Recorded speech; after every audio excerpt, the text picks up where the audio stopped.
What is the phenomenon called when the electronic beam of an atom changes due to its different chemical environment? How does this change in electronic beam manifest in the XPS spectrum? What causes the spectral lines to shift in the XPS pattern? How do atoms experience different chemical environments, and what are the two main factors that contribute to these variations? How do the types and numbers of elements involved in coordination structures impact the chemical environment of an atom? Can Davis Zerns manufacture solid-state sodium-ion batteries made from seawater in Latvia? How does the oxidation state of an atom influence its electronic binding energy? In what way does the oxidation state of an atom affect the electron beam of its inner shell layer? How does an increase in the oxidation state of an atom lead to a larger chemical shift in the XPS spectrum? Why does the chemical shift become larger with a higher oxidation state?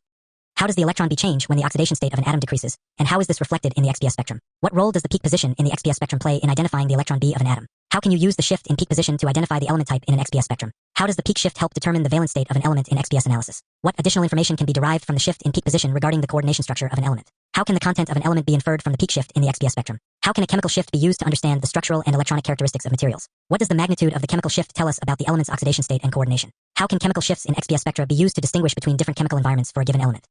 What methods can be used to accurately measure and interpret these chemical shifts to obtain reliable information about a material's composition? How do the variations in the chemical environment of an atom directly influence the interpretation of the XPS results? What should be noted when applying the XPS method for material characterization? What elements can XPS detect, and are there any exceptions to this detection? How does XPS compare in sensitivity for detecting different elements? What role do chemical shifts play in discerning atomic oxidation states and coordination structures? How can chemical shifts be used to obtain information about the atomic oxidation state and coordination structure of materials? In what ways can the concentration of different elements in a compound be quantitatively analyzed using XPS? How's the peak area in the XPS spectrum related to the concentration of elements in a material? Can XPS be used to analyze the concentration of different oxidation states of the same element, and if so, how?